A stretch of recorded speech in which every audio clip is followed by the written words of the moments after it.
김건희 명품백 사건 수사팀이 김건희 여사와 최재형 목사 2명 모두 불기소하는 쪽으로 방향을 잡고 이 결론을 심우정 검찰총장에게 보고한 것으로 알려졌는데요. 자, 야당은 이런 움직임 어떻게 평가하는지 궁금해서 이분 전화 연결하도록 하겠습니다. 더불어민주당 원내 정책 수석 부대표를 맡고 있는 분인데요. 김용민 의원 연결합니다. 나와 계시죠? 네, 안녕하십니까. 김용민입니다. 네. 김건희, 최재형 2명 모두 불기소 쪽으로 가닥을 잡은 것 같은데요. 어떻게 평가하십니까? 네, 실제 지금 어제 이창수 중앙지검장이 그렇게 검찰총장에게 보고를 한 것으로는 알려져 있습니다. 네.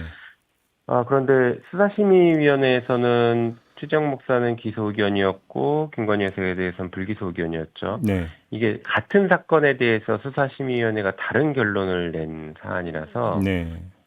이것을 어떻게 처리하는지가 귀추가 주목되는데 결국에는 검찰이 김건희 여사 봐주기로 끝끝내 모든 권한을 다 쓰고 있는 것 아닐까 이런 생각을 할 수밖에 없습니다. 김건희 여사 지키기가 도를 넘어가고 있다라고 생각하고 이것이야말로 좀 특검법의 필요성을 아주 극명하게 보여주는 사안 아닌가 싶습니다. 그러면 여당이나 대통령실은 계속 네. 검찰이나 해당 수사기관에서 수사를 하고 있으니까 특검을 하면 안 된다. 수사 중인 사안에 대해서 특검하지 말자. 지금 계속 이렇게 얘기하고 있는데 네. 이렇게 대놓고 봐주기 수사를 해왔고 하고 있는데 어떻게 특검을 안 하냐 이렇게 생각합니다. 그러면 최재형 목사 불기소도 그러니까 김건희 여사 지키기의 일환이다. 이렇게 그 분석하시는 겁니까? 네, 실제로 최재형 목사도 나를 기소해서라도 김건희 여사를 기소하고 범죄가 드러나게 해야 된다라는 입장을 가지고 있는 것으로 알고 있습니다. 네. 네, 그래서 이렇게까지 지금 흘러가고 있는 상황에서도 그 수사심의위원회의 기소 권고를 처음으로 받아들이지 않는 사례가 될 가능성이 높은 것이죠.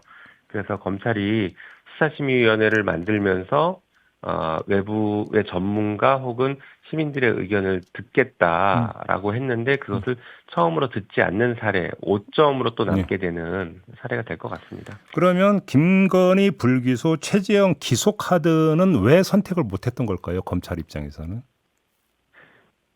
그거는 더 그야말로 역풍이 불겠죠. 국민들께서도 지금 수사심의위원회 결론도 사실 납득하기 어려웠는데 예. 그것이야말로 더더욱 납득하기 어려운 상황이 될 거라. 오히려 논란만 더 커진다. 맞습니다. 검찰 입장에서는 그럴 바에는 차라리 둘 다 불기소하는 게 가장 안전한 길이라고 생각했을 것 같습니다. 알겠습니다. 그 도이치모터스 사건은 지금 어떻게 결론 나올 거라고 전망을 하세요, 의원님은?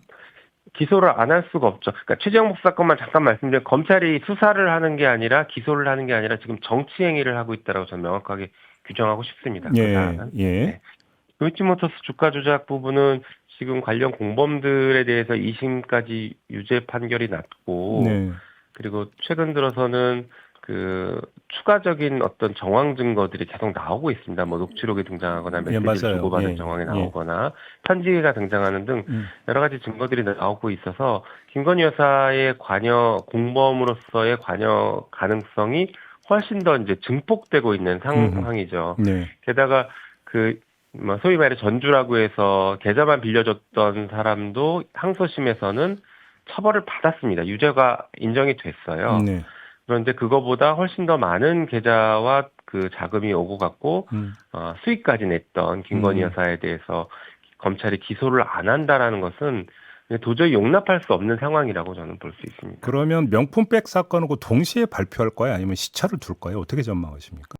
아마 동시 발표는 어려울 것 같습니다. 그래요? 명품백 사건은 지금 그 처벌 규정이 없다라는 식으로 계속 지금 빠져나가고 있는데 사실은 처벌 규정이 없는 게 아니라 뭐 뇌물이나 알선 수재 이쪽으로 검토를 하면 충분히 또 성립 가능성이 있는데 그 부분은 거의 검토를 하지 않은 것으로 보여져요.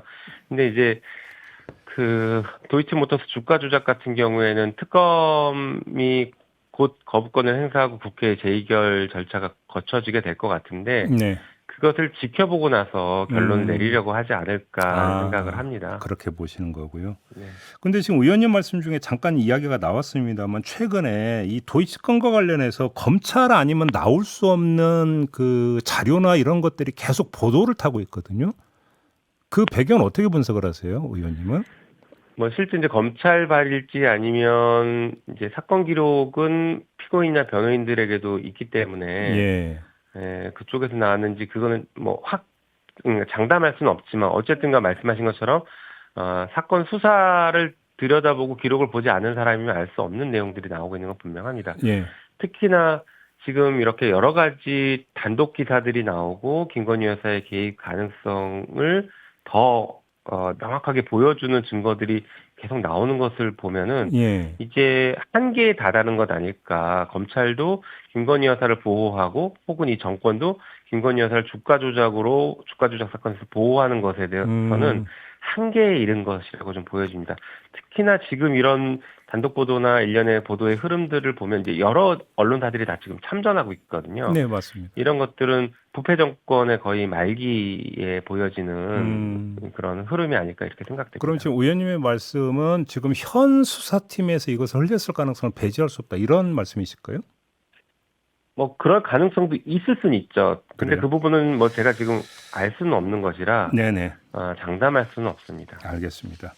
자, 아무튼 이렇게 되면 김건희 특검법 처리 문제가 다시 관심사가 되는 건데 윤석열 대통령의 거부권 행사는 거의 기정사실로 봐야 되겠죠? 그럴 가능성이 높습니다. 그러면 재의결을 하게 될 텐데 혹시라도 국민의힘에서 좀 이탈표가 나올 수 있다고 전망하세요?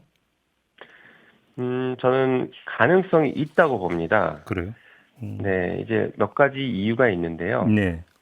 첫 번째는 방금 말씀드렸던 여러 가지 범죄 정황 증거들이 나오고 있고 보도들이 쏟아지고 있기 때문에 네. 국민의힘 의원들도 외면하기는 쉽지 않습니다. 아무리 김건희 여사 지키기와 윤석열 대통령의 눈치를 보고 있다고 하지만 무기명 투표이기 때문에 이런 상황들을 끝내 외면하기는 쉽지 않습니다. 네. 또 하나는 여론조사가 어제 발표된 것으로 알고 있는데 65%의 국민들이 김건희 특검법을 찬성하고 있습니다. 네, 전국 지표조사 말씀하시는 거죠? 예, 맞습니다. 예. 그런데 그 여론조사에서 실제 의미 있게 봐야 되는 것은 보수 진영에서도 찬성이 더 높게 나왔다는 것이고 그렇죠. 중도층에서는 굉장히 높게 나왔습니다. 찬성이. 네, 예. 그래서 이런 여론의 흐름들을 국민의힘에서 마냥 무시할 수 없다라고 생각합니다. 특히 10월 16일 날 재보궐선거가 뭐 부산에서도 있고 한데 국민의힘 입장에서는 김건희 특검법에 대해서 마냥 손 놓고 있다가 보궐선거를 지면서 또 전국의 국정 운영에 큰 타격을 입을 가능성이 있고 국민의힘 입장에서는 계속 선거가 있는 정당이기 때문에 계속 선거가 있기 때문에 네. 대통령실과 달리 여론의 흐름을 안 볼 수가 없습니다. 그래. 그리고 또 하나 굉장히 중요한 쟁점이 있는데 예. 지금 공천 개입 의혹이 굉장히 예. 많이 제기가 되고 있는데요. 예, 예. 공천 개입 의혹은 공직선거법 위반 혐의일 가능성이 있습니다. 근데 잘 아시는 것처럼 공직선거법 위반은 공소시효가 짧은 것은 6개월이고 긴 것은 10년입니다. 예. 그런데 지금 문제되고 있는 것들의 일부 의혹들은 단기 6개월 공소시효에 걸리는 것들이 있어요. 예. 그래서 이 특검법 재의결을 만약에 부결한다면 혹은 대통령이 거부하면 공소시효를 넘기겠다는 의도이기 때문에 그것 자체로 헌법과 법률을 위반한 행위 혹은 경우에 따라서는 범죄가 될 수도 있지 않을까라고 보고 있고 예. 국민의힘 입장에서도 공소시효를 자기들 손으로 넘겨주는 것은 매우 부담이 될 것이다라고 생각하고 있습니다. 그러면 지금 이탈표가 나올 수도 있다고 전망을 하셨는데 네. 예를 들어서 최상병 특검법 재의결 때 국민의힘에서 나왔던 이탈표는 무효표 1표까지 포함하더라도 최대 4표였었거든요. 네. 혹시 네, 이것보다 더 나올 수도 있다고 전망하십니까? 저는 김건희 특검법은 더 나올 가능성이 있다고 봅니다. 오, 그래요? 최병 특검법과는 조금 다른 흐름으로 좀 읽혀지고요. 실제 뭐 국민의힘 의원들이나 여당 관계자들 혹은 뭐 여당 출입 기자분들이나 이런 분들한테 직간접적으로 들어보면 네. 최병 특검법과 김건희 특검법은 받아들이는 게 조금씩 다르더라고요. 어떻게 해요? 김건희 특검법에 대해서는 마냥 무시하기 어려운 거 아니냐라는 그런 생각과 우리가 대통령을 지키는 것까지는 의원으로서 어떻게 해보겠지만 예. 김건희 여사의 수많은 의혹들을 끝까지 지키는 것. 게다가 공천 개입은 자신들의 목줄을 쥐고 흔들었던 충격적인 사건이었잖아요. 예. 그런 것들이 지금 하나둘씩 밝혀지고 있는 상황에서 예. 김건희 여사를 지킨다라는 것은 자존심 상하는 문제도 있기 때문에 그런 흐름들은 좀 감지되고는 있습니다. 그러면 공천 개입 의혹 같은 경우는 거기에 직접적이든 간접적이든 연결될 수 있는 의원들의 어떤 그 반발 심리까지도 작동을 할 수 있다, 이 말씀이실까요? 충분히 그럴 수 있다고 봅니다. 그리고 저희가 김건희 특검법에 이번 공천 개입 의혹을 예. 범죄 혐의로 집어넣었기 때문에요. 예, 수사 예. 대상에 포함됩니다. 게다가 특검법이 통과가 되고 공포가 되면 공소시효를 정지시키는 규정을 넣습니다. 아까 말씀드렸던 10월 10일이면 공소시효 그 문제를 정지시키는 것을 넣어놨습니다. 그러면 지금 더 많이 나올 수 있다는 전망에 따르면 경우에 따라서 가결될 수도 있다라는 이야기로 연결이 될 수 있습니까? 그러면 재의결해서? 네, 저희는 적어도 김건희 특검법은 그 여지껏 저희가 재의결했던 그 어떤 법보다도 가결 가능성이 높다라고 분석을 하고 있고요. 그렇게 실제로 가결이 되도록 최선을 다해서 노력을 할 생각입니다. 그럼 하나만 더요. 지금 그 한동훈 대표 주변 인사들은 김건희 여사의 사과를 이야기를 하는데 이 수준은 어떻게 평가하십니까? 글쎄요, 그건 필요하면 사과를 해야겠죠. 네. 그런데 지금은 사과를 하는 수준을 넘는 단계가 아닐까 싶습니다. 이게 범죄 의혹이 제기가 되고 있기 때문에 단순 사과로 끝날 문제는 아니고 한동훈 대표나 그 측에서 사과로 어떻게든 수습을 해보려고 하는 모양인 것 같은데요. 지금 국민들께서 받아들이는 것이나 특검을 저희가 추진하는 입장에서는 사과는 당연한 건데 사과로 끝날 일은 아니다, 이렇게 생각합니다. 그건 기본이지 그 완결태를 구성하는 요소는 아니다, 이 말씀이신 거고요. 맞습니다. 어찌 보면 관련된 이야기일 수도 있는데 그 대통령의 거부권 행사를 제한하는 내용의 특별법안 지금 야당 단독으로 국회 운영이 소위에 회부가 됐습니다. 지금 이 발의자에는 의원님도 이제 그 함께 했던데 어떤 취지로 이해를 하면 되는 걸까요? 네, 제가 성안에서 발의를 한 법인데요. 네. 그동안 대통령 거부권 행사에 대해서 여러 가지 문제가 제기됐습니다. 대통령 거부권이 헌법에 있기는 한데 이게 무한정 행사될 수 있는 것은 아니고 그 권한 자체에 헌법 내재적 한계가 있다라고 하는 것은 헌법 학계의 일반적인 의견들이거든요. 그래서 어떤 내재적 한계가 있느냐가 그동안 헌법 학계에서 논의가 됐던 것들을 법으로 끌어올려서 법으로 만들어서 이런 사유들에 대해서는 거부권 행사할 수 있거나 혹은 거부권 행사가 제한된다라는 것들을 좀 명확하게 규정한 겁니다. 그런데 이 거부권 행사를 법률로 제한할 수 있냐라는 문제를 제기하는 분들도 일부 있는 것으로 알고 있는데요. 그것은 전혀 헌법에 반하지 않습니다. 위헌이 전혀 아닙니다. 왜냐하면요, 우리 헌법에는 이미 그러니까 헌법과 법률에는 이미 판사나 헌법재판관이나 국회의원들에 대해서도 기피, 회피, 제척 이런 제도를 두고 있거든요.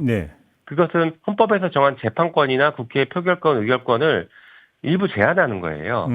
이해 충돌일 경우에는 행사하지 마라라고 제한하는 것이기 때문에 헌법에 위반되지 않습니다. 헌법의 내재적 한계를 법으로 표현한 것에 불과하기 때문에요. 그래서 그런 법들에 대해서 아무도 위헌이라고 하지 않고 있고 실제 그렇게 적용이 되고 있거든요. 게다가 더 중요한 것은 공직자 이해충돌방지법이라고 있는데 이 이해충돌방지법은 대통령도 수범자입니다. 그런데 이 이해충돌방지법에도 사적 이해관계가 있는 권한 행사는 제한되게 회피하고 신고하도록 하는 제한 규정들을 두고 있거든요. 그러니까 이미 법이 있습니다. 그런데 그것을 대통령 거부권 행사에 대해서 조금 더 명확하게 규정해 놓는 것이다, 이렇게 보시면 될 거라 헌법 위반 문제는 저는 없다고 생각하고 있습니다. 알겠습니다. 그 거부권이 행사됐던 방송사법과 노란봉투법, 25만 원 지원법 어제 재의결이 있었습니다만 결국은 폐기가 됐는데요.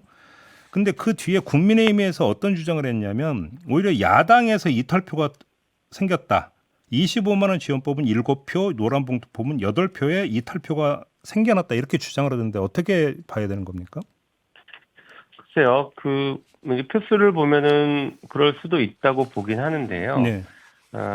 이 부분은 저희가 이제 야 5당이 그 지금 특검법처럼 완전 공고하게 단일 대우로 가고 있는 법은 아니거든요. 예.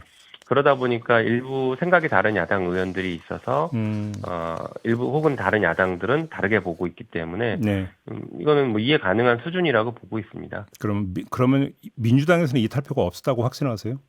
네, 민주당 이탈표는 저희는 없었다고 보고 있어요. 그래요. 네. 알겠습니다. 그 국가인권위원 선출안이 있지 않습니까? 네네. 그 야당 추천 1명, 여당 추천 1명 이 표결이 됐는데 여당 추천 한석훈 그 위원 선출안이 야당 반대로 부결이 됐는데 그 다음에 국민의힘이 상당히 격렬하게 지금 반응하고 있습니다. 사기꾼이라고는 표현까지 나오는데 이거 어떻게 봐야 되는 걸까요? 매우 부적절한 반응이죠. 그러니까 그렇게 지금 얘기한 국민의힘 주장은 이 한석훈 후보에 대해서 여야가 합의해서 그 가결시키기로 합의했다 이렇게 지금 주장을 네. 하는 것인데 저희가 처리를 합의하지 가결을 합의하지 않거든요. 처리란 건 표결에 붙이는 걸 합의했다. 맞습니다. 예. 이게 말장난처럼 들리실 수 있을지 모르겠지만 네. 저희도 마찬가지 국민도 마찬가지인데 모든 인사 사안은 당론으로 정하지 않습니다. 네. 특별한 일이 있지 않은 한 당론으로 정해서 이걸 가결하자 부결하자 이렇게 하지 않고 그냥 표결에 붙이고 그냥 관례상 네. 추천이 오면 특별한 하자가 없는 한 예. 그냥 가결을 하는 그리고 일부는 뭐 부결하기도 하지만 그렇게 처리를 해왔거든요. 예. 그래서 저희도 이 건도 동일하게 그렇게 처리를 한다는 것에는 합의를 했던 것이죠. 그런데 저희 이제 의총에서 이 한석훈 위원과 같이 그 인권위원회에서 근무를 했던 서미화 의원이 네. 이분에 대해서 부적절성들을 좀 강하게 지적하고 말씀을 하셔서 상당수의 의원들이 그 의견에 설득이 돼서 부결을 한 것으로 이렇게 저희는 알고 있거든요. 근데 아무튼 남아있는 네네. 절차는 대통령이 임명장 주는 절차가 남아있는 거잖아요. 그런데 네. 지금 이걸 문제 삼아서 윤석열 대통령이 야당 추천 통과된 야당 추천위원회에 대해서 임명장을 안 줄 수 있는 개연성은 어떻게 보십니까? 뭐 지금 이 정권에서는 무슨 일이든 다 가능한 상상 불가의 일들이 가능하니까 예. 뭐 당연히 그럴 수도 있겠죠. 그러나 예. 그것은 분명히 또 헌법과 법률을 위반한 행위다라는 것을 분명히 좀 경고를 해야 될 것 같습니다. 그래요.